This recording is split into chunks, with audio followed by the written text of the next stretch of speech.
brothers. Welcome to the Blood Angels Commander channel.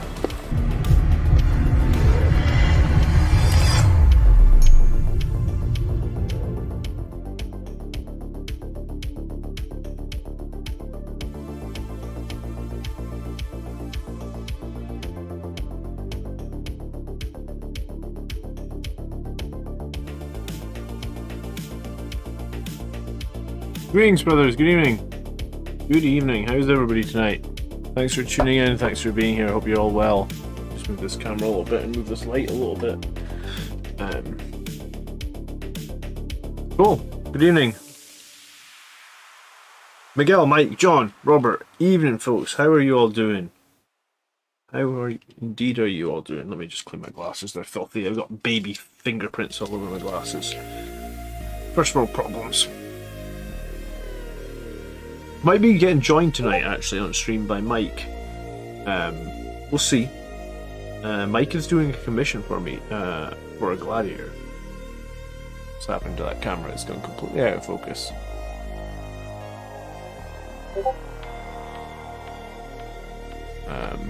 Yeah, it's completely out of focus. Cool. I mean, I took my glasses off, but that's not running my weekly 20k. Wow. Okay. You run more in 1 week in 1 day than I run in. I don't run period anymore. I do hill walking. Tournament in New York streaming might slow US participation tonight. I did see that some people were talking about a tournament streaming tonight. Well, it's a quiet night. You know what? I'm really tired, so if it's a quieter night, then that's okay. Sometimes it's hard for me to do painting and stuff and keep up with the chat and keep an eye out for my daughter waking up and shit like that. So if people are enjoying another stream, then, you know, by all means. But yeah, I'm going to be starting with some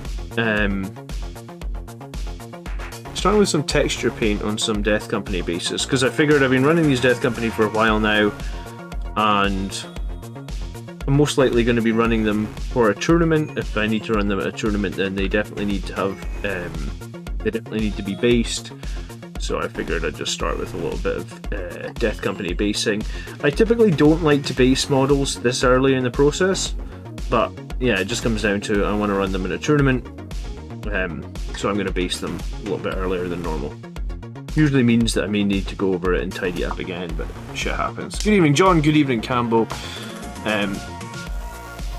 How are you guys tonight? Hope you're well. It is Saturday night, which is always good, isn't it?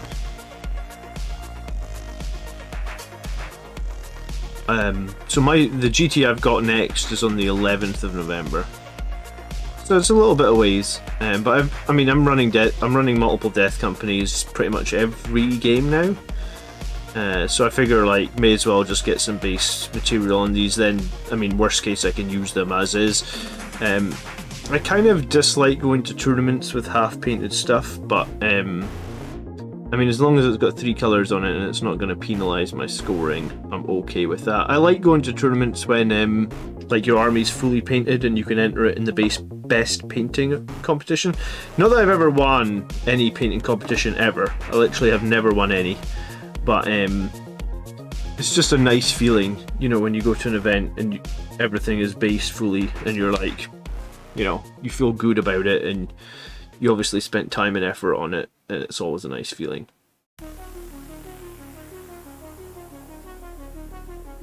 So I'm just putting down, what was this paint again? This is the Armageddon Dust. This is what I use in all my bases. It's nice and simple. I believe it's just Xandri dust with a bunch of, like, sand mixed into the paint to give it a bit of texture. And these are these old bases with these basic senders, or at least some of them are. So if you're wondering why there's a weird ring around the base, it was because at one point this was on a 25mm base.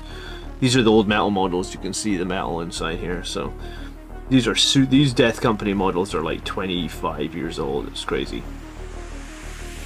These Death Company models are probably older than some people that will end up watching the stream. What is on the desk tonight? Yeah, for me it's Death Company. I get like 6 models I'm going to start basing. Everybody else can shout out in chat what you're working on this Saturday night. I can't actually kind of believe that we're getting into October already. This year has gone so fast. I think it's a combination about like the last couple of years and COVID and everyone not being able to do many things. So now this year has just sort of flown by. I mean, I haven't even done that much stuff this year. I went on vacation for like a couple of weeks, but it just feels like the year's absolutely flown by. October already, it feels mad to me.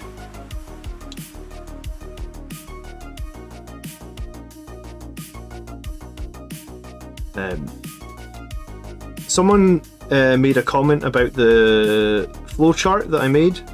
I believe it was Highland Phoenix saying like maybe I could color code it, like to make it a bit better for like secondaries not overlapping in the same category. And I thought that's actually a great idea. So like Saturday for me is usually like family day time with the family and stuff. So I mean, I saw the comment, I haven't done anything about it, but I think for this week, if people liked that flowchart, I'm going to go ahead and update it and get some colours put into it. Fuck it, eh? Don't drop the models, John. This is why I do the basing later, typically, because I just make such a mess of it. Okay, hold on a sec. I think Mike is going to join us in this stream. Give me 1 second. So you guys haven't met Mike. I haven't actually spoke to Mike in person yet, but he has been on the channel for a while and he does have a stream of his own, and he is currently commissioned a Gladiator for me. 1 second. I'm really unhappy with that. I've got like basing paint all over his foot. Let me see. Did I hear Mike trying to join? No, not yet. Oh, maybe he's not trying to join. That was just Google Meeting telling me that I've been waiting in the call for so long.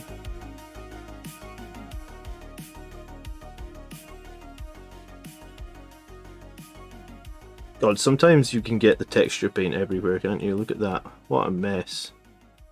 That's pathetic, John. That's gonna need tidied. That whole foot is gonna need repainted.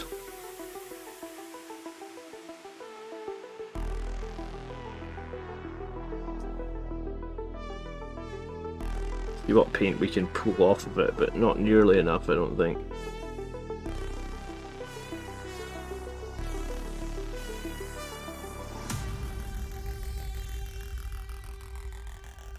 Yeah, that's ugly.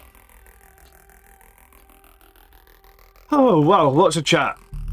Good evening, oh, I already said hello to you. Good evening, Reziel. Podgar, just got into Space Marine Heroes release today, so I'm making those. Oh, cool. So they're just red plastic, are they? They're the same as the old Series 1 ones, right? Or is it something new?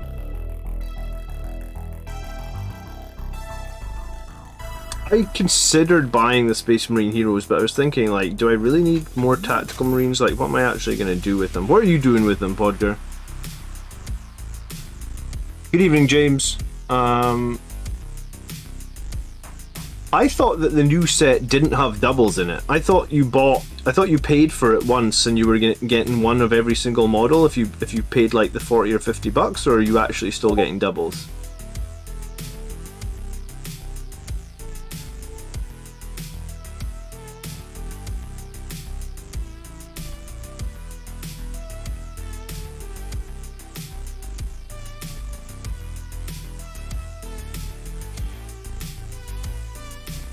The flowchart was a great idea. Yeah, thanks for the idea about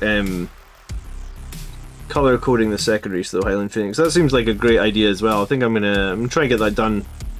Well, if I don't get it done tomorrow, I'll get it done on Monday night. I usually work on YouTube stuff on like Monday, Tuesday, Wednesday night sort of deal. But I'll get it done this week because I think it's going to be helpful. I'm gonna print myself a copy, and I'm gonna use it just to try and help make better secondary choices at events and stuff.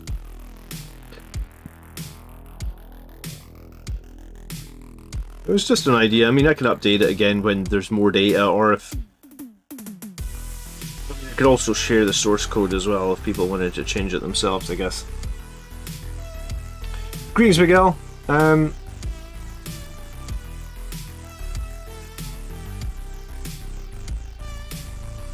Mike says the flowchart was brilliant. Mike, thank you so much. Sometimes I don't. It's funny, you know. Like sometimes I just get an idea and I go with it, and I don't know if people are gonna like it. I didn't originally plan to do a flowchart. I just planned to do the video and look at the data, and then I was like, you know what? I'll always fucking go to tournaments and end up making bad secondary choices. So maybe this can help me out as well, right? Knocking Futs, good evening. Series 1 just never got to... So did you get doubles? Is there doubles? You get 6 uniques and 2 duplicates, so you can still get doubles in the new boxes, okay. I mean... I guess you can... Maybe you can try and swap them with people. Is that how you do it? Is that the best way to get rid of your doubles? Just find someone who's willing to swap? Or like, does everybody get 6 uniques and everybody gets 2 doubles, or how? I don't exactly know. I know it was a new set where you paid like $40 and got like a... Was it like a box of 8 of them, right?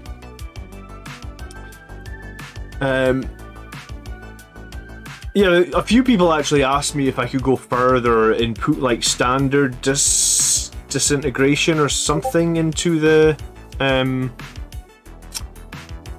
spreadsheet. I don't know. I kind of reached my limit with data.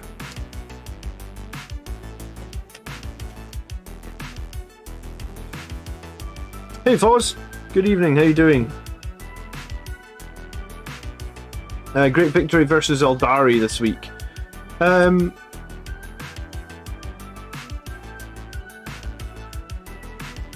Yeah, I think people chat more about the games when I make mistakes and I lose them. If I win the games, people don't speak so much about the Mylan Phoenix. I don't know if Miles' turn 1 off the strike did enough... Well, I don't think it did enough damage, but... My deployment into his list was very defensive. Like, on both sides of the board, he was going to have to basically... He wasn't going to get to the Sanguinary Guard. He wasn't going to get to any of my characters. I was kind of okay with him taking out, you know, like a squad of incursors. He ended up managing to get to one of the Death Company. Alright, cool. Mike is going to join us. It might take me a few seconds to set up his camera and his microphone, so bear with me here a second. Let me put this down.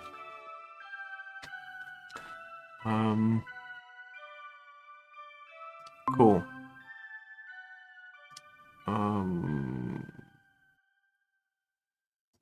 Hello, Mike.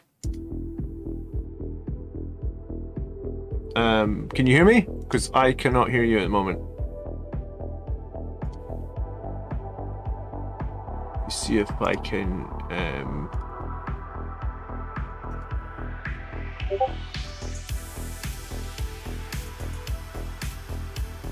I feel like it's likely at your end if there's problems. But yeah, I'm not hearing you at all. Sorry.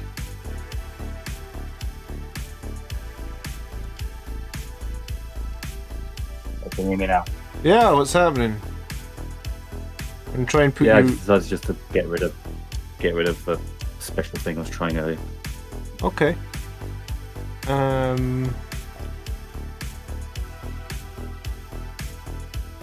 Right, hold on. Oh, OBS is... What's happened to my OBS? This is always fun. It's like throwing an error. Oh, are you sure you want to remove? It's throwing an error behind a window in the other screen. Okay, hold on. Window capture. This. Right, cool. I think I've got you. How do I do this? Alt.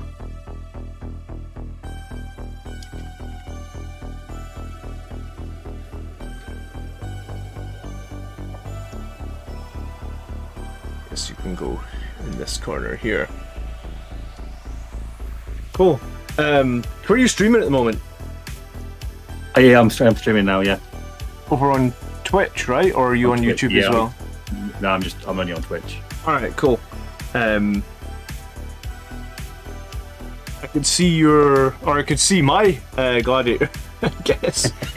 In the corner. It So is indeed yours. how are you, my friend? Yeah, I'm doing well, thanks. Had a good night out last night, and yeah, just finally got to actually getting some proper paint on this thing rather than just turning it through an airbrush. Yeah, I mean, it's probably looking more bright red than you're used to, right? Like going on the Evil Sun Scarlet. How does it feel? Does it feel like one step too far, sort of? No, it's kind of at the tone that I normally actually go to anyway. Is it? I usually go, yeah, because I do use Evil Suns on mine. Okay. Nice. All right. Well, Highland Phoenix. The reason we're doing this Gladiator is because, and yeah, you should plug your stream as well, because I think you primarily paint Blood Angels, right? Yes, only for the last 27 years. Sounds about right. So, like, what's your Twitch URL, or what's it you hit on Twitch to find you easily? I've just thrown it into the chat for you there, so it's just twitch.tv/Mike Chili. Okay. So if anyone wants to head over to Twitch and drop Mike a follow, then that would be super cool. Mike's gonna... Oh, I mean, like, I've got some work for you, Mike. Because my last commission artist... I've been bitching about my last commission artist on my stream for months now. I finally got all the models back from him, so I think you're gonna maybe help me get some of them finished up, because I've got more on my plate than I can cope with the kids, you know? Yeah, I mean, I've got more on my plate than I think as well, but I'll take your plate instead. It's fine. But yeah, but just as a point of comparison, just throw my red is very similar. Oh, yeah, that's good. Maybe slightly darker. Oh, cool. Is that a custom It's just using Librarian Dreadnought? Yeah, it's just using the Achilles Dreadnought. A lot of people do the Achilles Dreadnought conversion for that for Librarian, huh? Yeah, I've seen it around, and I just thought, yeah, I'm so doing that. I've got one, but I already painted 2 Librarian Dreadnoughts, so it's like I just haven't. Again, it's another model that's just sat there that's like, oh god, I need to finish this. So what are you working on for yourself at the moment? You've been working on any of the new Primaris tanks or anything like that? Well, last thing I painted for myself for my Blood Angels was my Eliminators for the tournament I played in August. Oh, cool. But then after that, I started working on the Age of Darkness box. So everyone's gonna hate me, but I'm doing Sons of Horus. Hey, cool. I mean, I think you're allowed to do a different faction for Age of Darkness, right? Yeah, I figured. I thought I wanted to do Traitor, and I thought, what better Traitor than the Arch Traitor? So yeah, so I've literally only finished one squad of the. I've got them under here. I can show them off. Are they in this one? No, not that one.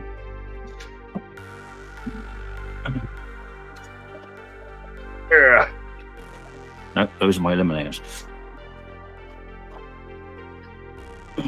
You running the last Fusel Eliminators, or did you go for Bolters? Last Fusels. In the tournament you ran them, do you run one squad or do you run 2? Just the one squad. You feel like you got value out of the one squad? Yeah, but except the few times I forgot they were there because I just forgot they were there because they were hidden on a building. Fair enough.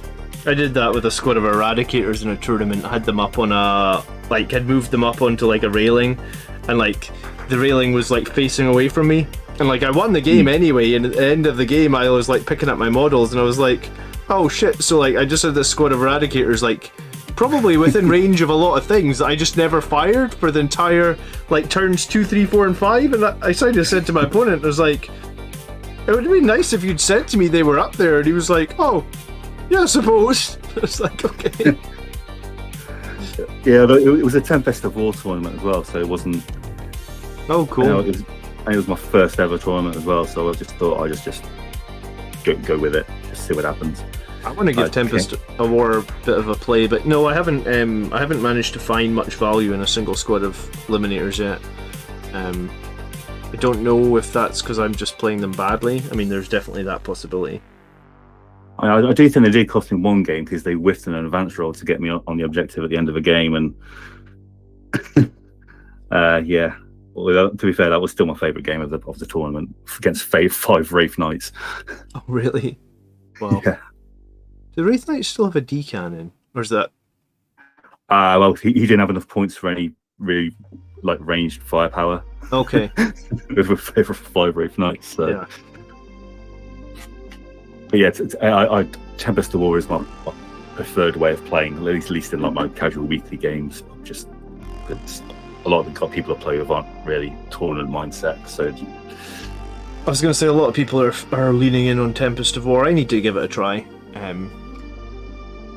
Yeah, John it's says, fun. oh, sorry, on you go. Yeah, it's fun because you don't have to really gear army for whatever secondaries you normally have in mind. I mean, and you still get 12 command points as well, which is that's true. Yeah, you don't need to worry quite so much about playing to secondaries or gearing your army for the secondaries. That's very true. People are asking. Well, John says he really enjoys playing Tempest of War. Cambo is saying, "Are we expecting anything in the data slate? Bolters need a bit of work." Yeah, but I don't know how much they can really do with bolters to make them not better without making them not really bolters anymore. Yeah, I'm not sure what they can do to bolters either. I'm not sure what they can do to marines. The only thing that seems to pop up when I think about it is like, could they do something to doctrines? Because that's something that could benefit all the marine chapters. It's well, for one, also Codex Warfare is like the worst secondary in the entire game. I mean, they could just fix Codex Warfare, and that would help a ton because it would just give us another option. I think anyone that picks Codex Warfare in competitive play just must not know. They must be new, right? Like, because it's such a bad secondary. It's a joke. Yeah, unless they found some way of working it, but I can't think of any way of working it. Yeah, I think very few people pick it, and it's impossible. Good evening, Dirty Wizard. It's been a little while since we've seen you. Yeah, how are you? So tell us about this Gladiator then, Mike. What is the plan for how do you tackle something like this? How many hours is going to take you to paint a Gladiator start to finish? Well, painting wise, I've sort of spent probably 3 hours so far. Assembly wise, it's 4 hours, but that's just because I went a bit carried away with magnets. Because I love magnets, and I thought, well, I want one of these myself, so I kind of want to figure out how I'm going to do it. So you've got the Lancer option there.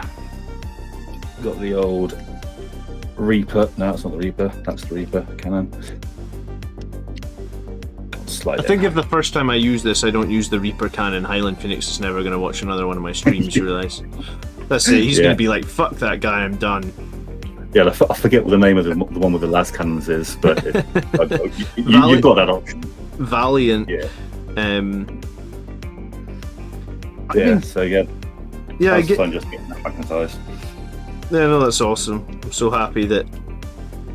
Well, I mean, like the amount of times I've bought models in this hobby only to buy the models again because weapon options change or balance slates change things.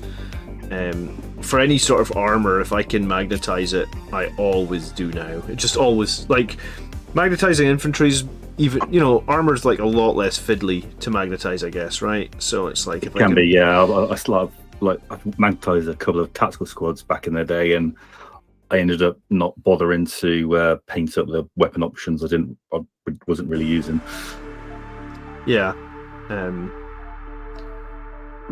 I've started to magnetize Vanguard Vets and Sanguinary Guard, and to a lesser extent now Death Company, but like if I'm paying like $100 for a Dreadnought from Forge World, you can bet your ass I'm magnetizing that, Oh yeah, my last, just getting out my show box again, my last Contempt Dreadnought has basically all the options. Yeah, I drilled like a tiny little hole on top of them as well, just so you can get that Cyclone on there as well. So it's like just a. Oh, I I went to do that, and I thought, because I'd already finished the body of this one, I thought, oh no, I can't bring this up to do that. So he's always got he's always got the cyclone, does he? Always got the cyclone, but I do have another one waiting to be built. Nice. It's actually the jump pack one. Oh, cool! For rule of cool. That's actually. I would love it if they made that jump pack one have rules for 40k. That would be super cool. Yeah. I mean, the Dawnbreakers and stuff like that people convert from 30k are very cool as well. Jimmy says we could give every bolter some sort of specialist ammo. I mean, it sounds cool, but you're right. It's probably too much like Deathwatch. Yeah. They'd almost need some kind of maybe some kind of inherent exploding sixes. Although I think anything that's like a massive rotary style cannon, like your assault cannons, the big one from the Knight, which name always escapes me, the Reapers, the Bars, they should have exploding sixes inherently, just because of their just sheer volume of fire.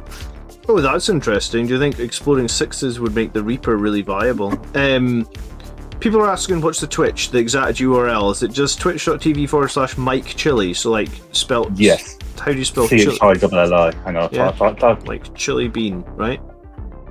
Yeah, like chili con carne. Given my surname is Carney. That's. Ah, right. That's where it comes from. Clever. That's right. Yeah. Clever. I agree with Robert. He wants to buy 2 jump pack reds. Well, I mean, if the Gladiator does well, Heightling Phoenix never going to shut up about me buying a second one as well. That's right. Well, painting this one's making me want to buy a couple for myself. Yeah, do you know what? I have been enjoying making/painting that new Storm Speeder model, the Primaris one. I went kind of lazy on the magnets with it because like there's a variant that's got missiles, and obviously like they give you 2 different types of missiles. So I was like, oh fuck it, I'm just gonna glue one set of missiles in and then change the main cannon, if that makes sense. Because like no one's gonna really look at the missiles and go, hey, you've put the crack missiles in there, not the frag missiles or whatever they're called. I think they're called like hammer strike missiles and whatever the other missiles were called. So I was like, I just went lazy on the missiles and figured that like if I just change out the main cannon, then that's kind of 2 variants of it with like 1 magnet, I guess. And I'm not really a fan of the version that's got like an onslaught cannon on it. I mean, I say that now. I bet you in 6 months' time they finally realise onslaught cannons are trash because they're -1 AP, and -1 AP into Armour of Contempt now is arguably trash, I guess. So they'll make onslaught cannons good, and I'll be like, oh shit. But I've kept the old bits, so I can always rip it apart or something. Yeah, I think Armour of Contempt needs to be toned down just a touch, like something like lower strength of weapons. It only applies to lower strength weapons or something. I mean, that's interesting. I mean, I guess we'll see what happens with these squats, right? Because they have basically the hardcore version of Armour of Contempt, where it's Armour of Contempt, but you also can't re-roll the wound roll and you can't re-roll the damage roll. And I think you can't re-roll the damage roll is going to be the biggest thing, because like the amount of times in a game when you hit something with like a multi-damage weapon, you do 1 damage. That's a big command point, I suppose, to spend. Like, hey, I'm going to do 1 damage with my multi-melta. I should probably spend the 1 command point because I could potentially do 6, Not being able to do that against the squats, the squats is going to be pretty. Rerolling damage rolls got me out so many, shitty rolls, basically, right? Yeah. Well, you're not allergic to cats, are you? No, I used to have a cat. That's right, because my cat was sat in the box that's coming back in. No, I used to have a cat. He's just jumped on my lap, so this is going to make my painting experience interesting. I'm going to say it's about a decade since I had my cat, but alright, cool. So they've got your Twitch link now. Some people should give you a follow. Robert would buy 2 jump pack dreads right now if they had the 40k rules yet. I think the more I talk about that thing, I keep thinking that's probably going to be the next thing I paint for myself. That's not Commission or Age of Darkness. Yeah, I've bought some of that Forge World stuff, but I always sort of lean towards if it's not got 40k rules, I guess it has lower, it's lower. I don't know. It's lower appeal, I guess, because ultimately, like, I want it for playing in 40k. I suppose that's why I've had Sanguinius, like the 30k model, on my shopping list probably since I pretty much started the Blood Angels channel. Like, arguably I could have probably afforded him a few times, but it's always like, well, I can't. There's no rules for him, so why am I buying him? Yeah, the Age of Darkness. Well, Age of Darkness box is my first time to actually collect 30k, but I definitely did by myself with Sanguinius. Nice. So now you have a reason to. Yeah, well, Jimmy just said hi in my channel, so hi, Jimmy. There you go. Yeah, I got the Sanguinius on the scenic base as well. So. Oh, cool! You got it when it came out with that base. They only did that for a very small period of time, didn't they?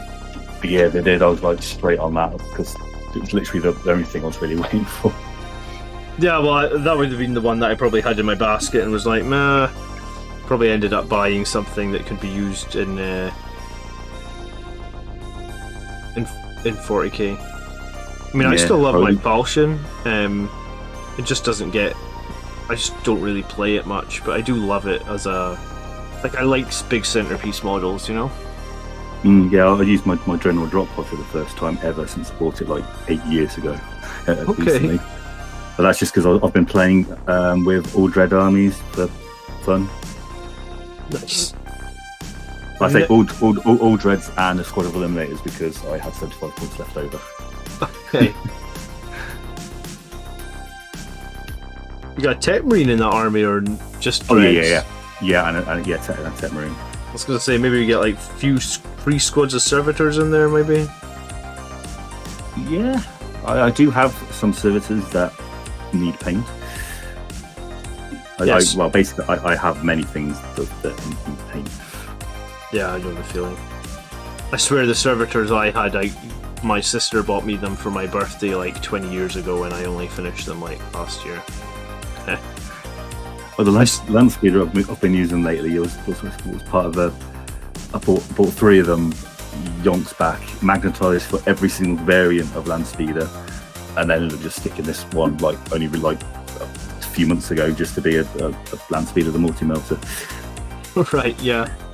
Good old multi-melter land speeder. Campbell says tactical points drop. I mean, tactical marines are too expensive. I would agree with that. I don't know if dropping their points would help marine players in general. I don't think there's that many people running tactical marines. I think scouts are probably too expensive as well right now for what you're getting from them. Scouts could probably drop a point per model, but I don't think the balanced data slate is doing points, right? Because unless it's really super expensive or cheap. I was going to say, unless it's super broken, yeah. Because the points are now being released at the same time as like chapter approved, right? Yeah. So unless something is crazily broken points wise, then I don't think the balance slate will address that.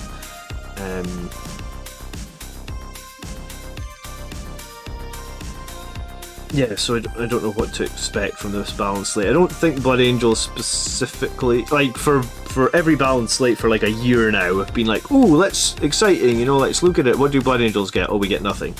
So I think I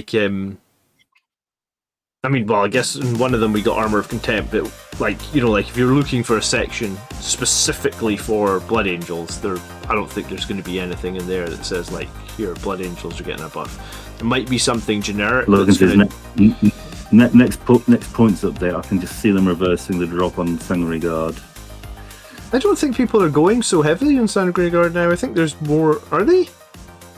I haven't seen anyone winning tournaments with 3 squads of Sangre Guard so much. I mean, some people have done well, but I don't think anyone's actually won an event in the last Like, I haven't seen any Blood Angels events. Maybe there's some that I haven't seen, but like big events, like super majors. The tournament I went to, the Blood Angel player came second. I think it was the one with the 2 Storm Speeders in the list. Okay. But then again, it was Tempest of War, so it's slightly different. Yeah, I think Blood Angels players have been like representing fairly well, but I don't know if they've been winning events. Yeah, I didn't fare 2. I only won 2 out of 5. Yeah. Against other Marines as well. I got matched up against Drakari twice, and I literally never played Drakari before, and I'm just like, what? How do I play? Do I go aggressive? Do I go defensive? Oh, Drakari, yeah, they're difficult. If you don't have ways of opening up the transports, then they're super difficult. Did you have a lot of transports? The first one only had the 1 transport. Okay. And you have the Raider thing with the 3 guns, which name suddenly escapes me.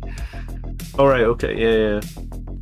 And the second one did have more transports, but I did open them up early. But there's just so much terrain in the middle, and then in the middle of that terrain, in the middle, was this big open space, and I just got killed.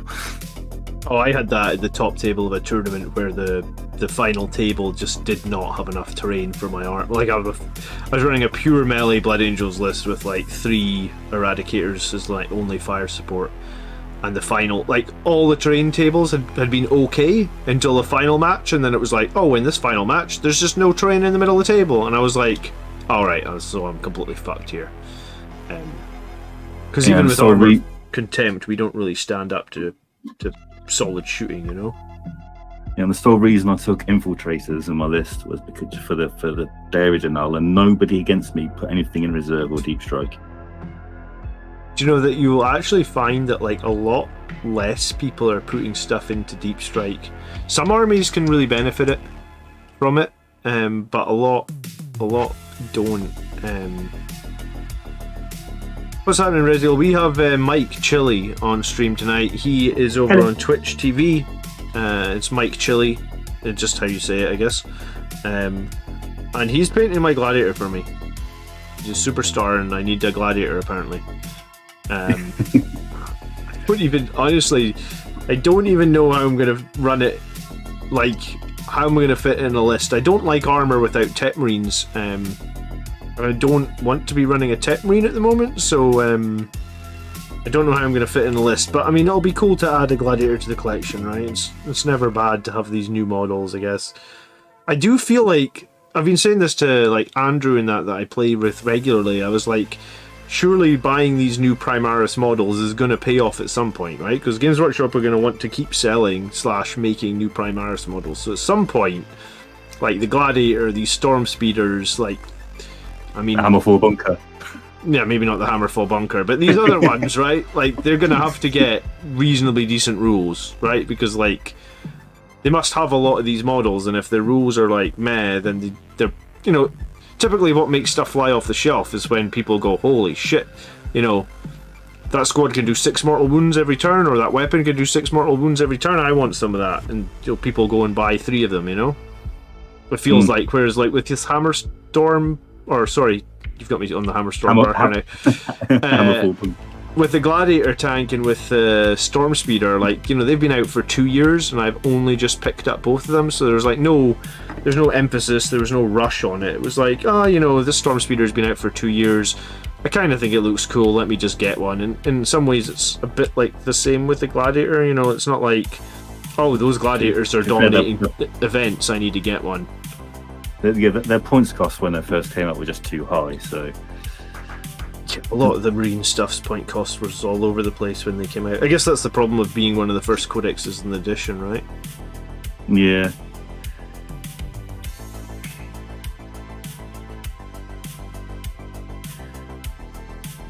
I've got a speeder in the loft. I need to get that down at some point and do that. So I've got a lot of stuff in the loft that I need to get down and do. So I moved house like last year, and I had this it's a reasonable sized room. It must be like 3 meters by like maybe 4.5, so it's like 12 or 30 meters squared maybe. And I was like, wow, I'm gonna have my own room. because we only have 2 kids, and we've kind of decided, like me and my wife, I was like, we're not doing any more kids. There's so much work and cost of living right now. I don't even know if we could have more kids if we wanted, right? Yeah, I hear that. So like, so basically we were like excited that I was like, oh right, I'm gonna actually get like a dedicated hobby space. It's gonna be awesome. And then like in no time at all, it's like pile of shame and all this. I'm just like, oh my god, I've filled it. I haven't even bought anything like in a year, and my hobby space is just overflowing. Like what you don't see off camera it's a disaster zone. My big problem is I suffer greatly from FOMO. So GW released something shiny, and I must have it. You must have it. Right, I need to go sit on my daughter. She's woken up. I'll be back in a sec, dude. But feel free to talk or whatever to your stream. No worries. Yeah, I'll try and entertain people. Hi everyone. John's left me unattended on his stream. What could possibly go wrong?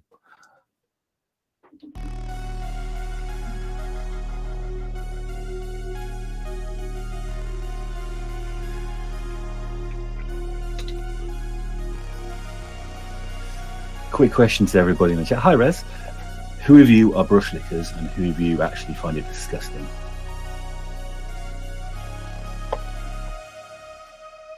Just because one of my best hobby mates just thinks it's disgusting every time he pops on my stream and sees me licking my brush.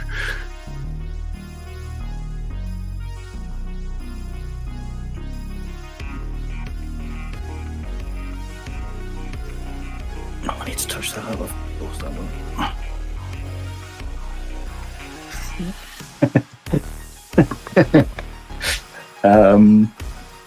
No. I don't think I'm going to do that.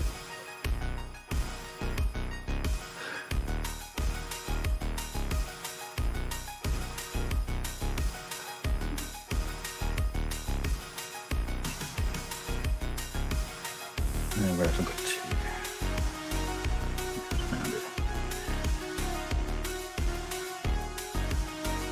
There are times when I really hate recess shading, and there are times when I really love it, and I'm kind of in the middle of both boats at the moment. Both trains of thought.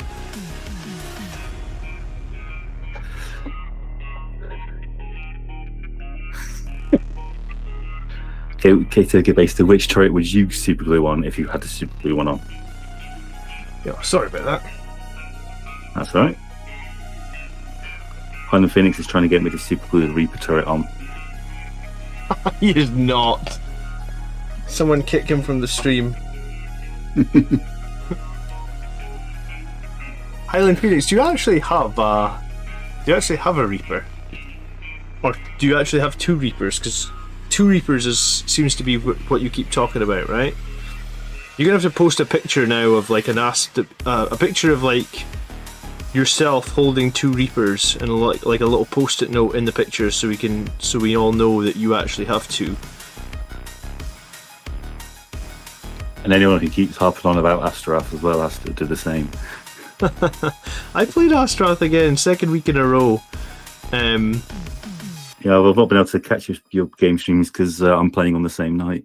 Okay. But I've played him 2 weeks in a row. I will play him a couple more maybe. I hate to say it, I'm just not a fan. I think probably like I've always played with Psychers, and I guess it's a personal preference, right? Some people like Astaroth, Chaplain. I've never really been into... Do you know what? It's maybe a lie. I used to run Lamartas a lot. Like back a few editions ago, like I say a few editions ago, more like 5 editions ago, Lamartas was an absolute monster. Like this is before Astaroth was released. Yeah, Astaroth came out whilst I was on my hiatus from the hobby. Yeah, me too. In fact, Sound Guard came out as well whilst I was on my hiatus, and I was like, oh, they look shiny. Still can't believe I managed to get you to do Dante for a bit. That was still good. I mean, a lot of people love Dante. I don't know what else is there to say about that. Just Dante is considering. I mean, yeah, I don't know how to say it. Just so many people seem to love absolutely love fielding Dante, running Dante. I don't know, I guess I just, ever since I came back to the hobby, Dante has never been a go-to character of mine. And to be fair, I've not taken him for a while. I'm trying to see if my Dante's actually around to show him off, because I always love showing off my Dante, because Is he custom, is he? He is very custom. He might be in the cabinet in the bedroom, which means I better get him because my other half's asleep. No, that's a different gold dude. Oh, box of Sound Guide might be in there. Oh, Highland Phoenix is waiting for me to try out the Gladiator first. But he's very tempted to get 2. But he also has too much shame. Here is my Dante. Oh, I've seen this one. You posted a picture of it, right? Not recently. Any excuse to post a picture of him, I'll post a picture of him. Fair enough. As soon as Ragnar came out, I thought I could do something with that. My pride and joy was I made a custom Smash captain with like a thunder hammer. I suppose like and I guess now my bike captain is kind of my magnetized bike captain is my pride and joy. But like I had like back when Smash captains were like 129 points. They were just so much fun. I actually made a bunch of them. I used like the Vitrix guard from Ultramarines. Because I thought that was like a really unique helmet for them, I guess. Robert says Dante dies far too easily. Yeah, that's my problem with him. He didn't survive a single game in my tournament. Although to be fair, the way I play him, I throw him forward. I sometimes forget that he gets a bit squishy. Imagine paying 180 points for half defensive outpost of a bare bones assault squad. Is that what you get for? Is that how you see a gladiator? I mean, the advantage of the Gladiator is the 30 inches, and/or maybe the Melta variant is interesting, Turkey, because the Melta variant of the Storm Speeder seems pretty interesting. I only ran it twice, and one time it got killed in turn 1 before I did anything with it. But I mean, you can't really, models always do die in turn 1, right? That's the thing that happens. So if you bought a new model and if it doesn't die in turn 1 in like its first game, then I'd be, that's almost like a win, right? Like the amount of times new model syndrome is what we call it. Your new models get killed by a turn 1 charge or something. So the damage output when I actually had the Storm Speeder and a couple of like when it survived the whole game against the Orcs, like it must have killed like 300-400 points of stuff solo. Like I really like flat 3 damage stuff, and it's got like 2 36-inch missiles that are flat 3. And it's only 145 points, and like I like Redemptor Dreadnoughts, don't get me wrong, like Redemptor Dreadnoughts were like a go-to thing in my list that like I took to a bunch of events, and I do like them, but like, and I the reason I like them is probably 3 damage plasma, right? But the problem with the 3 damage plasma is it's fucking D6, which means like if you take that to an event, yourself, if you take a D6 shot weapon to an event when you really need like to kill something, you're going to roll 1 on a number of shots. You just know that's going to happen, right? So that's kind of why I was like, the Storm Speeder is pretty nice, because it's got a 16-inch move, so it's very easy to get in range with that 3-shot multi-melta, and it's also got those 36-inch missiles to like do some chip damage on long-range stuff. So I don't know. I always feel like with a Redemptor as well, you need to either have a Tech Marine, a second Redemptor, or a Librarian with their psychic power that does invulnerable saves, which brain or Soul Warden, Soul Warden. Well, that's true. Yeah, in one of my best events actually I ran double Redemptor with a Psychic Fortress, just because Redemptors with Psychic Fortress, and then obviously Core and Tech Marine and rerolls and repairs, and that was kind of the whole strategy, was playing the list around the 2 Redemptors. So it was like if you ignored the Redemptors, they would take over the game. If you ignored my Sangre Guard, they would take over the game. So it was kind of a choice for the opponent.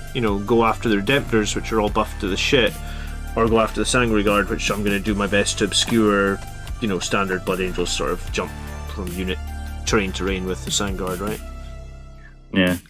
Another thing I always find fun is having a Volcon running around near a captain, pop or a Tech Marine, and then popping the Lieutenant reroll aura from on the Dreadnought, and trying to get just maximum mortal wounds. I was going to say the Volcons are still good. I think at 170 points, I don't hate them. The Volcons are actually really effective. You said you hadn't had much experience against Yukari. Well, Volcons are like the ultimate way of dealing with those Raiders, because Raiders have a 4-up invulnerable save. Sorry, a 4-up normal save and a 5-up invulnerable save. So basically, like, if you shoot like a Redemptor at the Raider, you lose like a shitload of your AP because they can only ever get -1 from from the 4 to the 5. Whereas if you shoot like Volcons at them, then you only lose. They're only 1 AP better, and if it's turn 1, you're going to be in range on turn 1 because it's got 45 inches.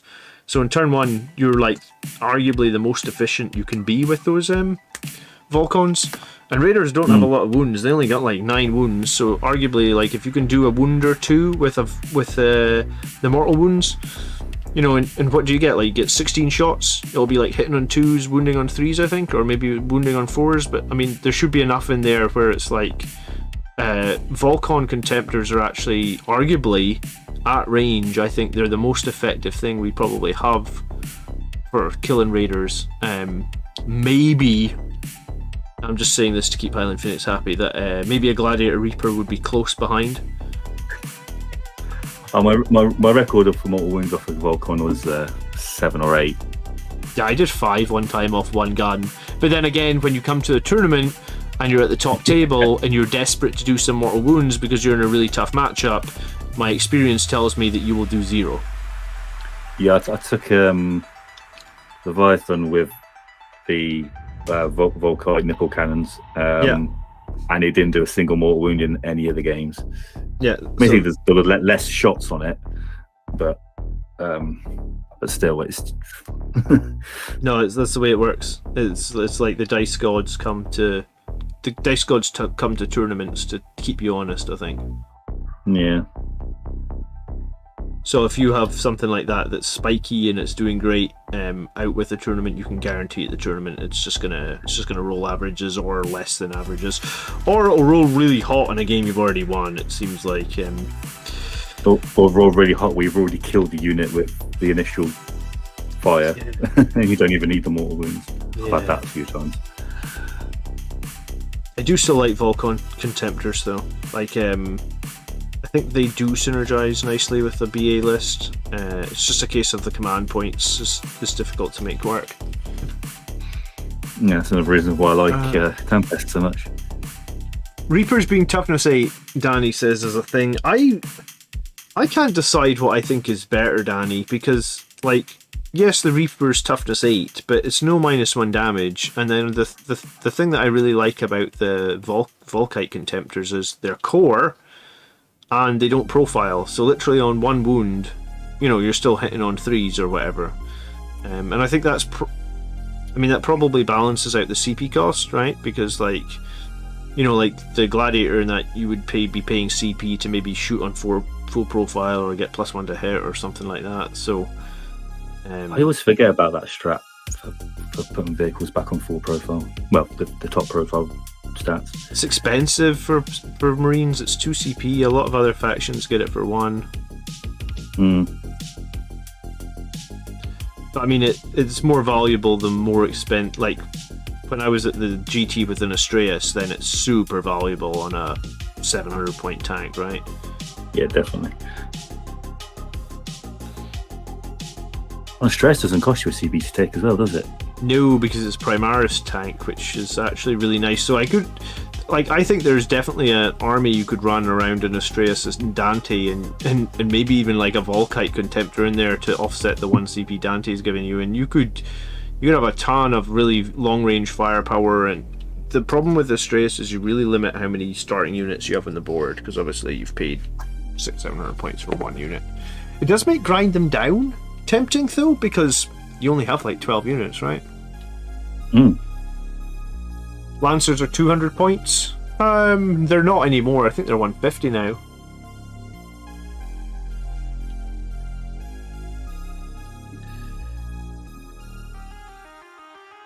The question is, if you were to take this Gladiator in a game, what do you drop to make room for it? Probably the Eliminators and the Storm Speeder, I guess. But because this other commission came through, well, it didn't come through because I actually have the models from this other commission now that I was doing in like May. One of the models from the other commission was a Terrax. Oh yes. And I have never owned a Terrax, but the reason I think I bought the Terrax was I was thinking like Relentless Assault, Terrax Siege Drill, right, and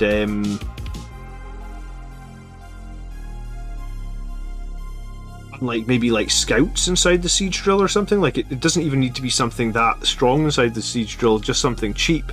I was thinking the Siege Drill alone, because normally the Siege Drill, I mean, it's got 5 melta-guns on it, right, and it's coming in 9 inches away, so arguably, you know, you're going to hit with like 3 or 4 melta-guns. So it's going to be able to do some damage.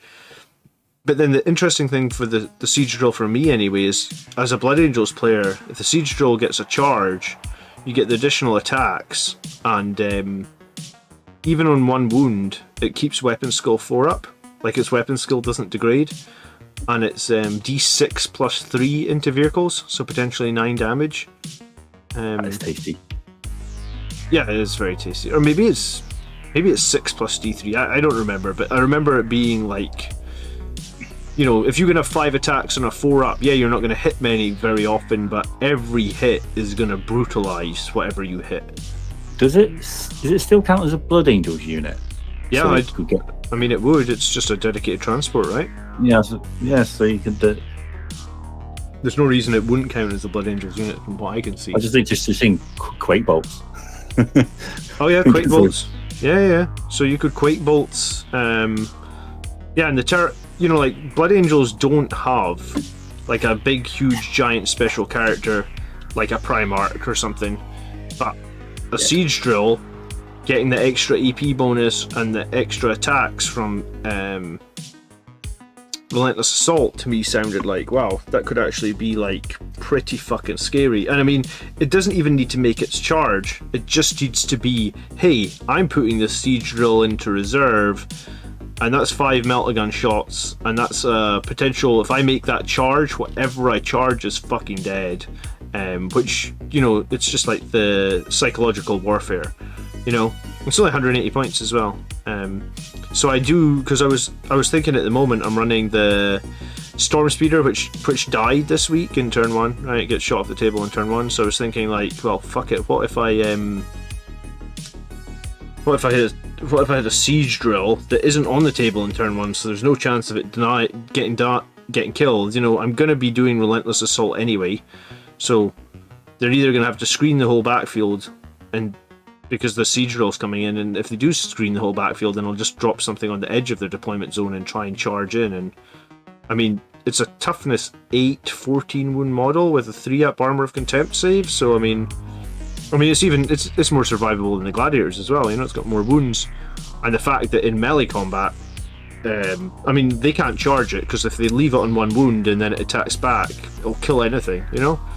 It can kill Gilliman in like 2 hits or something. No, kill him once anyway. Oh yeah, kill him once, I guess, and then kill him again next turn. Yeah. I'm surprised that, I mean, I don't know if people just don't own Terraxes, or if Blood Angels players just don't see the strength in them, but when I look at the datasheet for them, I'm like, that doesn't seem bad at all. I mean, wallet-wise, they are pretty pricey though. Yeah, I did look at it. I think it was like £98 or something? Yeah, not 98 quid, give or take, yeah. Yeah, it's a lot for a dedicated transport, right? Yeah. But I mean, it is arguably the best transport, I guess, we can have, but again, it can't transport Primaris, but I mean, our good units aren't Primaris. That one still winds me up. I was going to say, our good units aren't Primaris anyway, really. Yeah. Good evening, Two Scoops, how you doing? We're here with Mike, who is painting my Gladiator in the bottom right hand corner of the screen because can't paint fast enough, apparently. I don't even buy that much models, Mike, I just can't.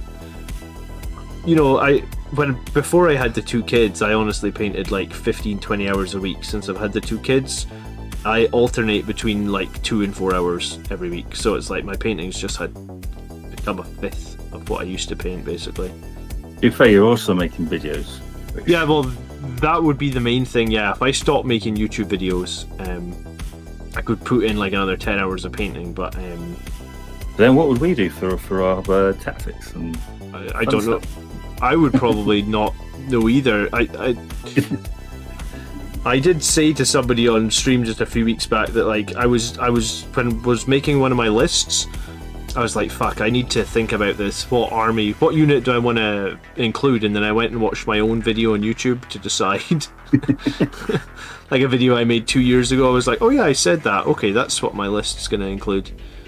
So, I'm playing Custodes this week, which is for the first time, which is going to be interesting. They make you put something inside 2 scoops, yes, but could you not just put 5 scouts inside? And the scouts could do, I don't know, some sort of... scouts could do something, right?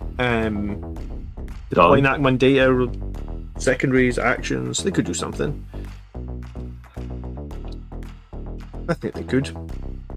I hate scouts because I just every time I've gone to try and paint them, I just get so frustrated and just find something else to paint. Oh, I don't know what it is. Because you I don't know what. Think the models are crappy or something like that. No, I think it's because I always make the same mistake. I spray them red, and there's like, there's actually not a lot of red on them. Yeah, they got like the brown pants and stuff. Yeah. I positioned the storm speeder badly. Don't blame the speeder, says Mike. There was nowhere to obscure it, Mike. I tried my best. Sometimes things just die first turn. There's nothing you can do. Some games things do just die first turn, and there is nothing you can do. That is a thing that happens. The other week I played Eldar, and it was only a 1,000 point game, and I killed the fire prism to more than Death Company, and I felt really bad because that was like a quarter of his arm gone in.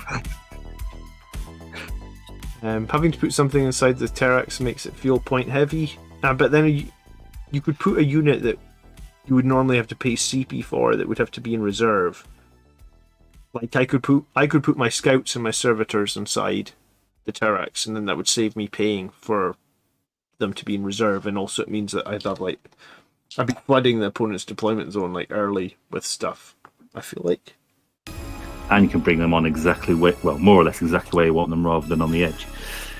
Yeah, that's true. They'd have to screen really effectively to stop a Terrax coming in, wouldn't they? Yes.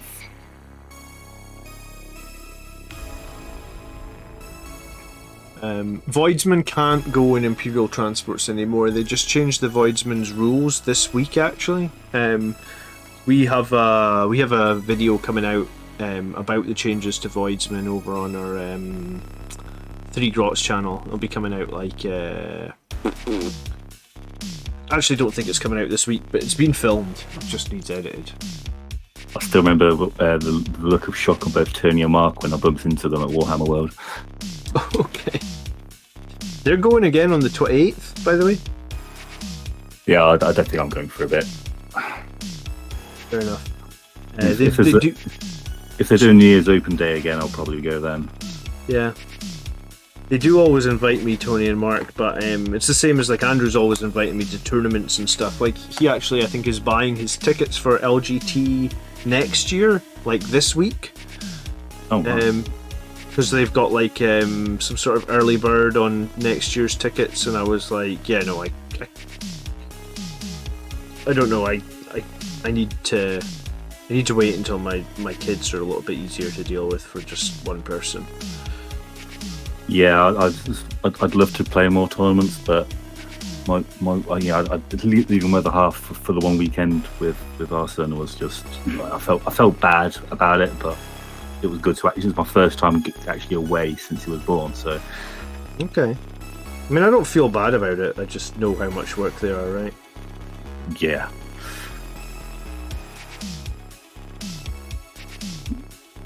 A couple of people finished painting chaplains today.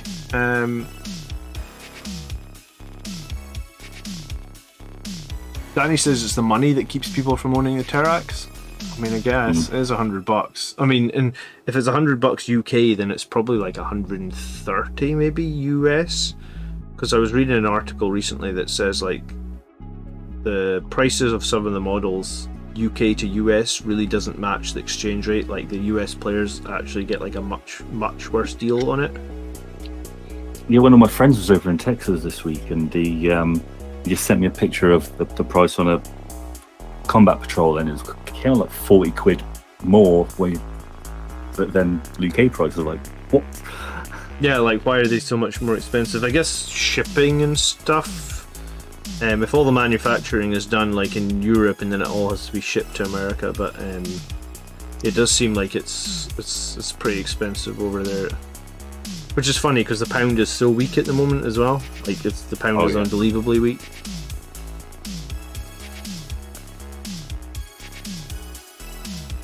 When I last looked up at what you were painting, it was a death company. You've switched. Oh yeah, I know. I was painting. I was putting all the texture paint on the bases, and then that just—I don't know how long you think texture paint usually takes. A couple hours to dry. Yeah, unless you can angle your lights under it to make it a bit warm.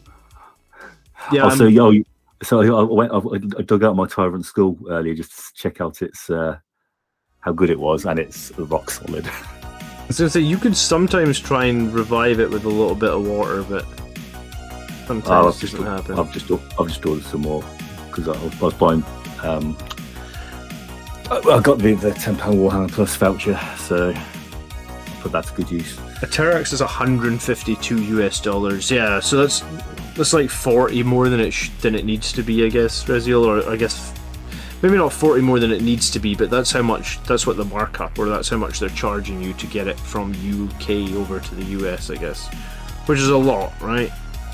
Considering the size of the box. It would cost like $10 if you wanted to post it like airmail, I imagine. So that's 137 quid. Yeah, exactly. So that's best part of 40 quid better, more for a Terax.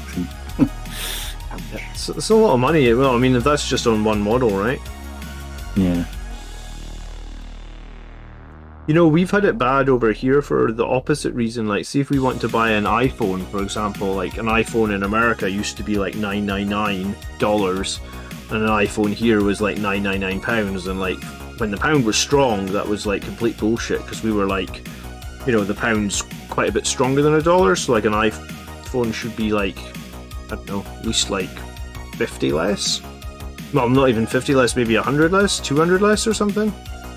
But I guess it's just those companies manufacture and make their business in like that one market, and then if you're in the other market, tough, I guess, or it's just, yeah, just the way it is, I guess.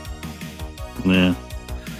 I know next time I'm in America for work, I said to my boss, I'm honestly considering just buying an iPhone, because I mean, I'll need a new one at some point, and like it'll be about $300-400 cheaper to buy it in America than it will be to buy it here. So like, why would I not just, you know, why would I not just buy it when I was in America if we have to go there for a conference or something?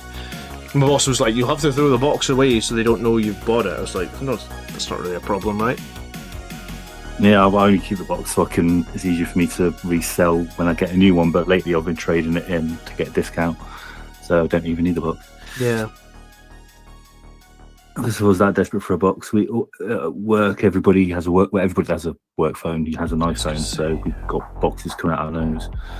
People probably actually sell the empty boxes on eBay this day and age, because everything that you could ever think of now gets sold on eBay. I mean, I see lots of classic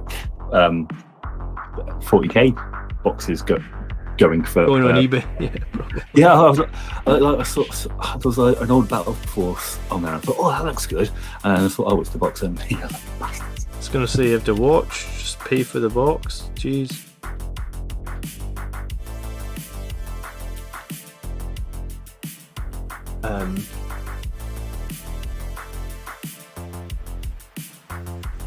I should be concerned that both Turkey Baster and Danny both said the same thing.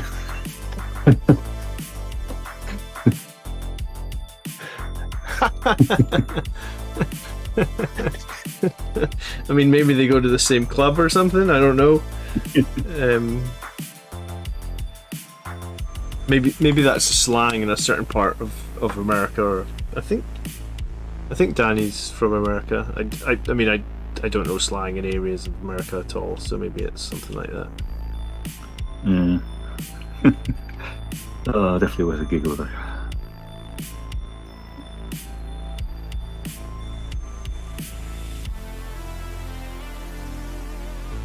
Wait, how do you prefer your like windscreens or lenses done? However, on my Storm Raven I just left them clear. Oh, you mean like lenses on like? Yeah, like on the trackers and shit. Yeah. I just sometimes make them like a little dot of imagine it would be like Warpstone Glow, like the. Maybe they've changed the name of this. This is this old sort of green paint. I think it was. Yeah, because I mean, I could do it my way.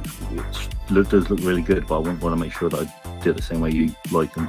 Well, I'm a bad painter, so I just literally paint them Warpstone Glow. So if you want to use something close to that and make them look good, I'm fine with that. Yes, hang on, I've got a Blood Angel one because my Sons of Horus one was red, but generally speaking, I just go with with my Sons of Horus dude. I just end up using red, like 3 different reds and then a dot of white. Okay. I did the same with my Blood Angels. I did the same thing, but with green. So Warpstone Glow is one of them. Perfect. Then go for that. That sounds good. Yeah, I could do. You had to do Warpstone Glow and maybe a little touch of Moot Green. Oh yeah, that's how I do my eyes. I do my eyes Warpstone Glow, like in the whole eye socket, and then just sort of like trying like the inner lenses, if that makes sense. I do Moot Green, and then that. I mean, because like I'm a simple painter, that's it. I just do the 2 colors and try and just make sure that the Moot Green is in the center. So yeah, anything like that will be absolutely fine. Cool. And how there's this door at the back of the tank. Oh sure. How do you want that done? Metallic or left red? You could just leave it red. I'd just maybe put like Agrax Earthshade, like a recess shade around it, and then maybe down the middle of the door. Simple as that. Yeah, already done that, so perfect. That's sorted. Sometimes if I'm feeling adventurous, I might do something different. Yeah, I was looking and thinking that'd be a great place to put some hazard stripes, but then I remembered how terrible I am at hazard stripes. Daniel just said the nicest comment to me. He said, "You're not a bad painter, you're just god-awful slow." I've got this mantra I always follow, and I say to everybody, especially when I was helping anybody paint when I was doing cover shifts at a Games Workshop store.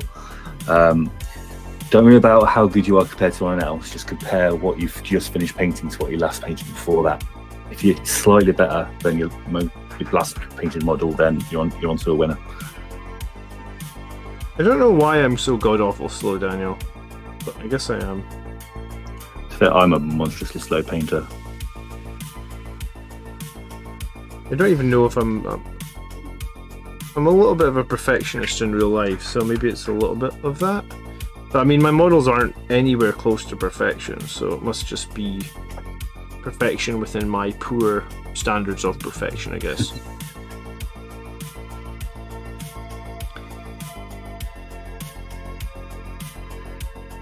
James says green for targeters. Yeah, I think I've always done green for Blood Angels targeters. Yeah, even on I think I go with. Oh, I think on yellow helmets, I think I switched to red. No, on Devastator helmets, so I switched to red. Oh, really? Okay. No, on all my helmets, I still went green, I think. That was it. On Death Company helmets, I switched to red, though. Oh, yeah. So I'm green eyes for everybody except the Death Company, who have red eyes.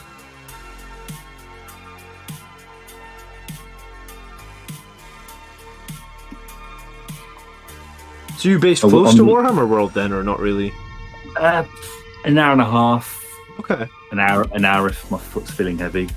although I don't want to talk about that because I picked up a new car 2 weeks ago, and the very next day I got a speeding ticket. Did you? Yeah, I wasn't that speedy. It was coming down the M5 on a variable speed limit area near Bristol, and I was doing 68 when it was down to 60.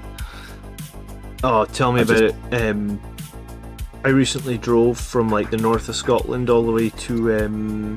I had a wedding in Manchester I had to go to, or just outside Manchester, and then I had we wanted to take the kids to Blackpool, and like when you're going through, so if you're coming down from the north of Scotland, you sort of loop Glasgow, right? The motorway sort of goes round Glasgow. You don't go into Glasgow, you just loop round Glasgow. And what happens in that area around Glasgow is it keeps changing from like 4 lanes to 3 lanes to 2 lanes, like, and it's probably like a 20-25 mile stretch, and it's just changing all the time, and it changes the speed limit all the time, but like it changes the speed limit so often your sat nav doesn't even know what speed limit it is, you know. And if you're changing roads and exits, it's not just like you can get on the ring road and just go round Glasgow. No, you have to exit like 3 or 4 times. And I was like, I have no idea what the speed limit even is at the moment, because like it just keeps changing. And then it was like, oh shit, like my sat nav just went like I have my iPhone plugged into the car for that CarPlay stuff, and it just goes like, warning, 50 mile an hour, and I'm doing like 70, and then I'm through a speed camera. I was like, you son of a bitch, because it just changes all the time, and if you don't know the roads, I actually think it's kind of unfair. Like if you lived in Glasgow, you would know, but if you don't live there, and it's hard enough to just know which lane you're supposed to be in, let alone it changing from 50 to 60 to 70 on a road that should just arguably be 70 because it's like 4 lane motorway, right? Yeah. So yeah, I was convinced that I'd had a speed ticket last time I went down, and somehow I dodged it. I don't know how I didn't get one, because I was definitely not doing the right speed. What'd you get? What's your new car? It's a Cupra Born. Okay. So one of the new, all electric. It's basically a Seat. Okay. Do you know the horse in it or what? 208. No, 208? I don't. I'm actually Sounds terrible about right. with cars. Okay. I used to have a Mazda 3. Absolutely loved the car, but got to the end of its finance deal, and unfortunately for Mazda, they don't do a decent electric car yet. So I went for Cupra purely because I saw one parked outside my office window, and I thought that looks good. Good evening, Greg. Thanks for tuning in. Tulip says he doesn't understand how the Sangre Priest doesn't come with a jump pack. I guess that's a very good point. There's no reason for him not to come with a jump pack. You can buy 5 jump packs from the official Games Workshop site, and they're not too expensive. It's just a sprue with 5 jump packs on it. I always wish they would sell more things like that, where you can just get a little sprue of things. But Used to. Yeah, they used to do it a lot more, but like now there's not many things. But jump packs is one of the few things that they still do. Those speed cameras shouldn't be legal, says Rezio. Yeah, I friggin' hate them, man. Not when they're changing the limit all the time. Like, fair enough if it's if it's a 70 or whatnot, it's a 70. But like they do. But the limits in the US are less than we have here, because we get 70 miles an hour on the motorways. I think in the US it's just like 55. When I went on holiday to Florida, like maybe like 5 years ago, and I actually found it really difficult because like there's big signs up saying 55, right? But no one's fucking driving it. Like literally, I'm in the I'm in the slow lane, I guess. Because because you don't want to get pulled over in a foreign country, and I'm doing 55, and I'm like looking around, and like nobody's doing 55, like people are doing probably like 80, even trucks are doing like 70, maybe 75, I was like, okay. They're not speed limited over in America then, like our trucks. I guess not, no. But But I mean, I think everyone's supposed to be doing 55, but no one's doing it, and then in turn that actually makes it quite dangerous, right? Because that's the nice thing with average speed cameras we have over here. Like if it's a 70 and it's average speed cameras, then you know that like the fastest person on the road is probably going to be doing like 75 because and it makes the road kind of safe because the traffic all flows at the same speed, because you can't get one idiot that's like, well, I'm just going to drive at 100, you know? Well, there is always an idiot somewhere. Well, that's true. But yeah, I mean, I feel like the average speed cameras do actually help if the speed limit is sane. If the speed limit is like it is in when I was in Florida, I was like, the speed limit's obviously too low here because no one's fucking doing it, right? Actually, it says on the bit of paper that I got with the thing, these are frequently asked questions, like excuses that won't work, and I think the speed limit's too low is on that list. Yeah. If you get pulled over, you were doing 55. Yeah, officer, the speed limit's too low here. Yeah. Don't know if that flies. So this list of reasons why they definitely won't cancel the notice. I did not know the road. I was distracted. I didn't see any workers at the road works. I was late. The road was clear. Other drivers were speeding. This is my first offence. Or I didn't see the camera. To be fair, I didn't see this camera because these ones were the cameras were on the side of the gantries, whereas I'm used to the on the M42 where they're on top of the gantries. I see. And you can see them. So I thought so I'll leave the cruise control on 70 and. What is a speeding fine like? $30? £100. 100? Is it cheaper if you pay it quicker, or no, just flat 100? It can be, or you can do a speed awareness course, which is what I'm going to be doing. Oh, lovely. I think it costs a little bit less than 100, and then you don't get the points on your license. I see. In America, the speed limits are just suggestions. Yeah, but you have to follow them, right? The speed only changes if cops around. Okay, it's only illegal if you get caught. Did you hear that all new cars, are apparently going to have a limiter on them, so that like when they come out of the factory, they won't be going. They just won't ever go above speed. Which you can actually disable, from what I've read on that. You've got to disable it each time you drive it. Yeah, you have to disable it every single time you turn the car on.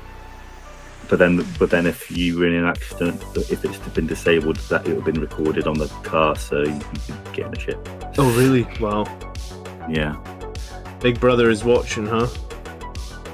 Well, the max speed of my car is actually only 99 miles an hour anyway, so. Okay. Gone on my days when I used to go down from Worcester to Cheltenham doing 110 plus every day.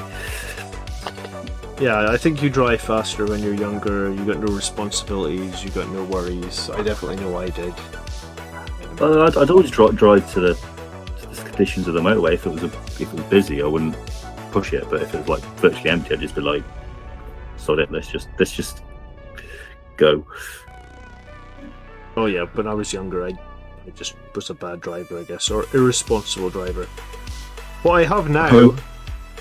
Which I'm very pleased about. I need to actually make a video about it because I bought an electric skateboard at the start of summer, and it's fucking awesome. I hadn't skateboarded in like 35 years or something like that. Like I hadn't skateboarded, let's say, since I was like 8 years old. So I bought like a budget one because I was like, can I even still skateboard? You know, like that was a legit question. And my commute to work is 35-minute walk, which is fine. I mean, it keeps me healthy, I guess. But I mean, and I typically like listen to like a chapter or two of an Audiobook every morning or night, so it's not the end of the world. And I don't mind walking because, you know, exercise, I guess. But on the skateboard, I can do it in 8 minutes. And here's the thing: the skateboard isn't legal on the road. And it's not legal on the pavement. So, where is it legal? I guess. No, there's a couple of places where it's being trialed, but you've got to use the public ones that you hire. Yeah, I'm fortunate that I live in such a small backwater town that like I try and get in the office for like 8.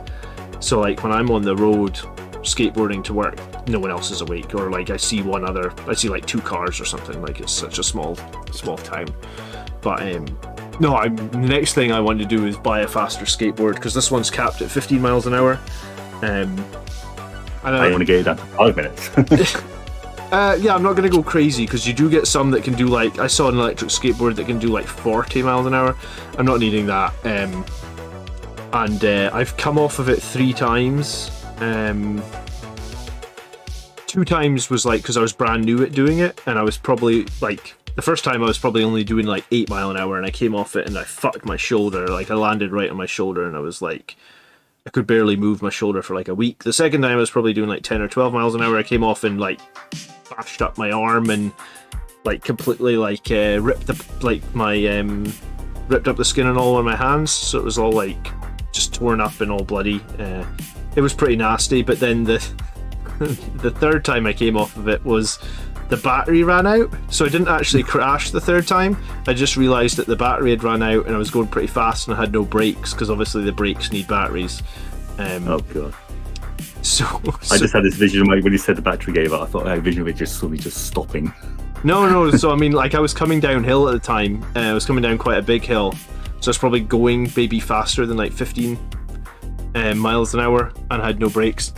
And because the skateboard's so heavy, it's not like a regular skateboard where you can just drag your foot and it'll slow the skateboard down. It's much more difficult to stop. Like you can't do any tricks on the skateboard because it's just, it's got a giant, I don't know how big the battery is, but you know how heavy batteries are, right?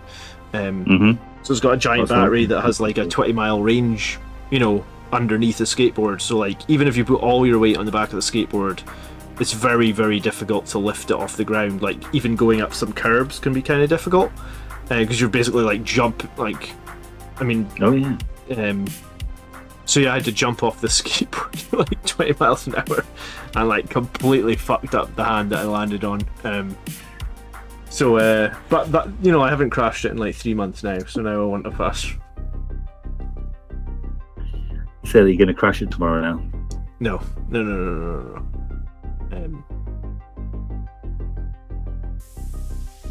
Everybody's talking about cars tonight, I guess. Some states don't even need you to inspect your vehicle. That's stupid. I've seen the state of some cars on the road, and you think, how the hell did that get through an MOT?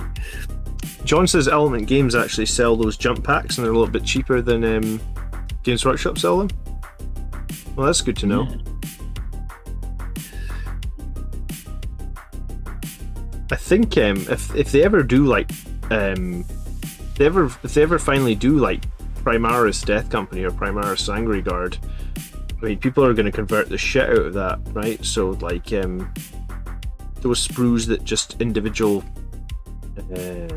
jump packs might actually be really handy to have a few lying around. I've got 15 jump packs in my bits box from various old projects. Which is why I just bought a box of assault intercessors just so I can just so I think about playing around with having an assault squad, but I want it Primaris scale because it laid up better. I was going to say, yeah, that'll like future-proof it as well, I guess. Yeah, so my Vanguard vets are based on assault intercessor bodies as well. Oh, cool. $550 for 5 jump packs is actually not bad. That's what Robert says they cost. I wish they did that for like storm shields and stuff, because when I needed storm shields I ended up having to go like third party on them, and I mean I guess some people probably end up going third party on stuff like thunder hammers and that as well, because there's just no easy way to get them, right? Either that or going down the 3D printing route. I've done I don't have a printer, Andrew has a printer and he's printed out a few things for me, but like I've never been that impressed. I don't know if his printer's just a bit cheap. I mean, it's not a cheap printer. I'm sure he spent a lot of money on it. I've got a model 3D printed for D&D, and it's all right. I was gonna say they're fine, right? But they're not. Like some people will say, like you can 3D print a Contemptor and it's half the price of Forge World, and I was like, yeah, but I mean, if you're paying half the price for what you're getting, I'd rather probably just pay the full price and get what Forge World are giving me, right? Because the 3D printing is I'm very anti 3D printing somebody else's intellectual property.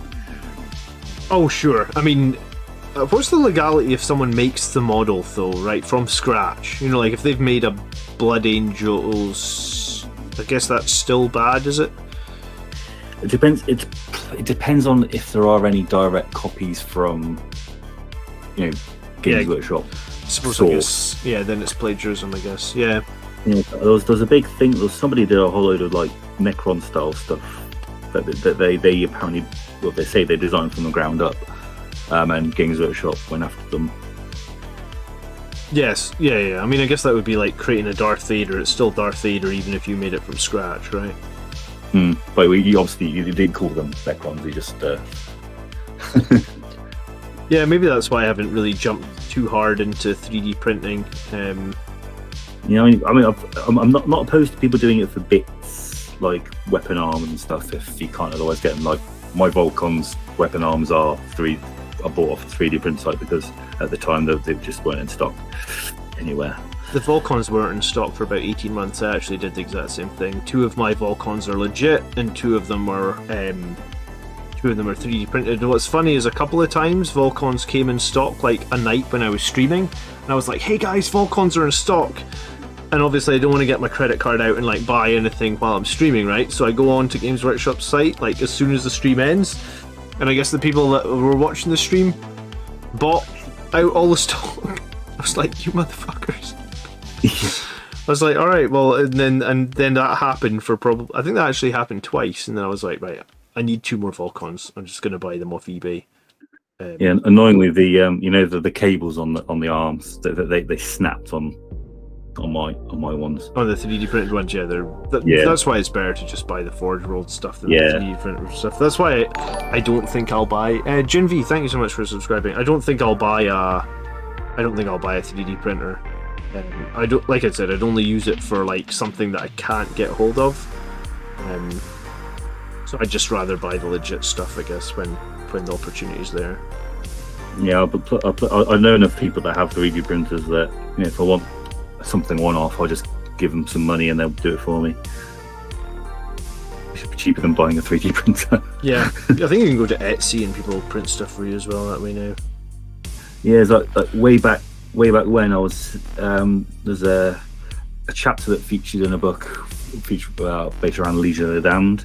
It's an Imperial successor called the Excoriators, and I actually bought a whole load of shoulder pads for the chapter symbol on. Never did get around to actually starting that army. I just thought cool. I got a email from Games Workshop this week from Forge World actually saying made to order Space Marine shoulder pads are in stock for Blood Angels. I don't know if you saw that email. Yeah. But Forge World used to do made. It wasn't even made to order. They just used to do Blood Angels Terminator shoulder pads, like a set of 10 of them, and they were so dope. So when they sent me that email, I was like, holy shit, are the Blood Angels Terminator shoulder pads? And not that I even really have any Terminators that need shoulder pads at the moment. I'd probably have to go and buy more Terminators. But I was like, if they have those ones, I'm just going to get another set of them because they're super rare. And of course, that's not the ones they're doing on made to order. I was like, man. One of the most super rare and amazing things that Forge World ever did, and I wish they would do it again, was this transfer sheet. Oh, I haven't ever even seen that transfer sheet. That's not the. It's not the 30k one. It's they released it very. It's then had it out for a few months. I managed to nab 2 of them. I was going to say that's an actual Forge World 40k Blood Angels sheet, is it? Yeah. So I got 2 on my last one. Wow. We threw loads on this one. But yeah, because when the Primaris started coming out, I was like, they're going to be the 5th company. Where the hell can I get all the black blue transfers from? Because they can't freehand this shit. No, I freehand X's for my Death Company, and they don't ever look that brilliant.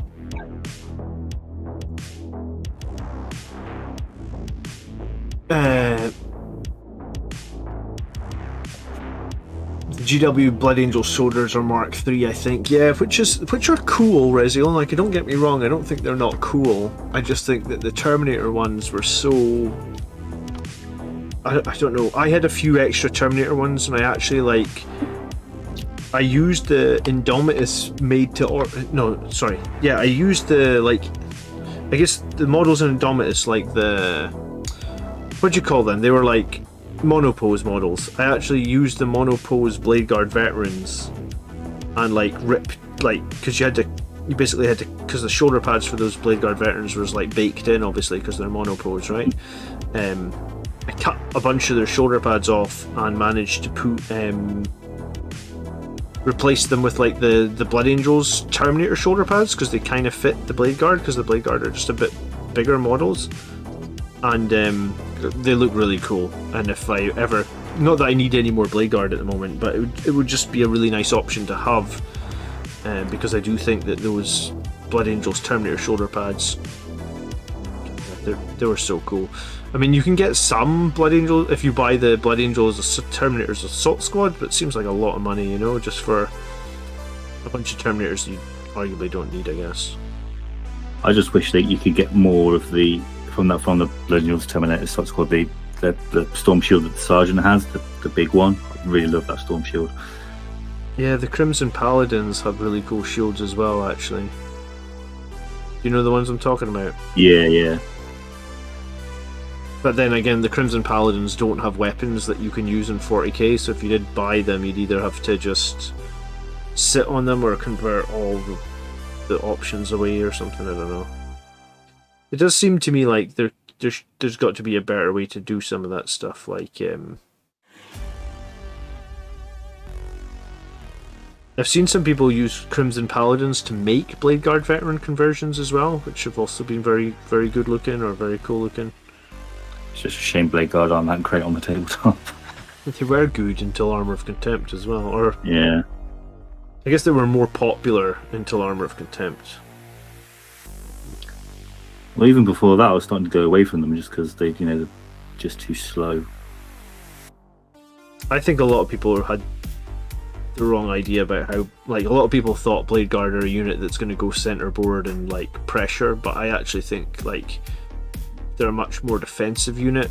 Like you just want a squad of 3 sitting on a backfield objective in cover, and then like that's something that the enemy, they're not going to be able to shift them. Because they either have their 4-up and 1 save, and then they have their 2-up with cover potentially. So I think Blade Guard are maybe just people look at them as offense. I think if you play them as defense, they're probably pretty good, but they're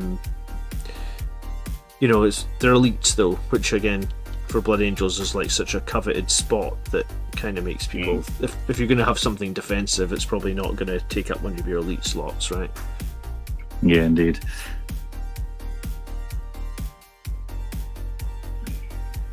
Right, I got like 5 more minutes in me and I'm going to have to bail. Yeah, oh shit, it's later than I thought. I was going to say, time has flown tonight. Yeah. Best way to play against Ravenwing, says Campbell. All their speeders have invulnerable saves, which is a problem.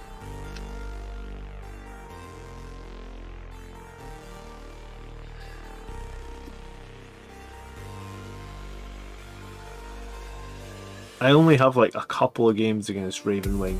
I mean, obscure your units, charge them from obscuring positions, or have a whirlwind. Mortal Wounds is going to help, yeah. Combat is going to help, what Danny said, 100%, yeah. Yeah, I've not come up against Ravenwing myself, so... Or Deathwing. Deathwing are... I actually kind of like when you come up against those armies that just have like those big blobs of Terminators, because as a Blood Angels player, you just don't have to engage with them. You just be like, yeah, sure, you take your 10-man 400-point Terminator unit and you sit it on that objective over there. I'll basically play my 2,000-point list against 1,600 points of your army, and I'll just go nowhere near those Terminators, and I'll win the game because it's 2,000 points against 1,600 points, but you have all those big giant Terminators holding one objective. Well, that's fine. I just won't care about it, and I'm mobile enough and fast enough that like your 5-inch Terminators are never really going to, unless there's an absolute must reason that I have to fight those Terminators. They'll probably end the board with those, or they'll probably end the game with all those Terminators not having taken a single point of damage. But I'll have killed them everywhere else on the game. That happened to me a few tournaments actually. Like if I see, was it like Death Guard with like 10 Blight Lords, I'm like, great. Like I almost think as that like that's a list that you're happy to see because you're like, well, I'm just never going to fight your Blight Lords. You can sit. Maybe they can daisy chain them across 2 objectives or something like that, but realistically, the rest of the table will be mine because I'll just make all the charges and engagements and I'll fight where I want. And your Blight Lords don't shoot well. I mean, it's just Stormbolters, right? They can pay to give them more EP and stuff, but it never seems that strong. That's one thing I've never understood when 8th edition came around, that Stormbolters and combi bolters are basically the same stat line, even though Stormbolters should be better than combi bolters, lore-wise. Yeah, they're just the same now, aren't they? Yeah. Yeah, because I said the other night on my stream, I was like, oh, it's the Stormbolters on the bike, and someone was like, no, it's a twin bolter on a bike. I was like, you're making me doubt myself. They're the same thing, right? Yeah. It's just a rapid fire 2 bolter. Mm. Yeah, let's hope bolters get some love. I mean, Armor of Contempt has helped us. Maybe bolters need to be the next thing that gets some love. It does seem a little bit sad that bolters, that are such an iconic weapon, are just crap now, for lack of a better word, right? Yeah. They need something, but it's what do you give them that doesn't break things and make people cry? Yeah, I mean that's the impossible balancing act. That I'm glad that that's not my job, because that must be a fun job for Games Workshop, right? Yeah, I applied for a rules writer role once, but they never. Oh, did you? Want me? Yeah. It just came. I thought, I'll just apply for funsies. Oh, that's cool. That would have been some real stress. Imagine coming into the office where it's just like. Everybody hates the squats. We've just spent, I don't know how long balancing them. Everybody hates them. Tournaments are banning them. I can't imagine how that conversation must have gone, but I bet it wasn't fun. Nope. Someone must have taken some heat for that. All right, well, it was really nice to meet you, Mike. Yeah, good to be on. Yeah, thank you for picking up this commission and helping me out here. Well, thank you for taking up my services. Yeah. And if anyone wants to check Mike out on Twitch, when do you stream actually? Because I did tune in like the other night, but like I find it so difficult to watch streams with the kids running around and stuff. It's hard for me to concentrate. So what's your normal stream schedule? I don't have a fixed schedule because it depends on what overtime I get with work. But usually it'll be Mondays, Tuesdays, Thursdays, some Fridays, Saturdays, Sundays, from about 8 o'clock, depending on when I get my boy to bed and do other things. Nice. So if anyone wants to catch Mike streaming some Blood Angels, is it mainly Blood Angels that you paint, or are you doing other stuff then, or what? My own stuff, yeah. It's just pretty much Blood Angels. Okay. Obviously, commissions will be whatever I get commissioned, and then I'm probably going to start doing like a Heresy Thursday where I'm doing my Age of Darkness. Cool. Shit. I just knocked my airbrush off the desk. That was a highly professional stream then, where he never makes any mistakes. Check him out on Twitch and drop him a follow. I'm sure you'd appreciate it. I'll be back actually tomorrow night for anyone that wants to come and hang out while we look at army lists. We always do them on a Sunday night, guys. I hope you enjoyed the stream tonight. It was definitely nice seeing the Gladiator in action, and we'll put some pictures of it up on the website or something when it's done, so everyone can see it. And then, yeah, I mean, like, if you want to take a photo of it and watermark it and send it, I'll put it up on my community tab as well or something like that, so you can get a shout out that way, Mike. Oh, yeah, that'd be very much appreciated, yeah. Well, you'll be getting one of my stickers when I post this up as well. So Hey, cool. Yeah, we'll get the sticker on it, something like that. Cool. All right, I'm taking off, guys. Thanks for watching tonight. Hope you enjoyed the stream. Mike, thanks for hanging out. It's been really nice to meet you. And you too. Cheers. we'll see you at some point. Cheers. Good night. See you. Good night.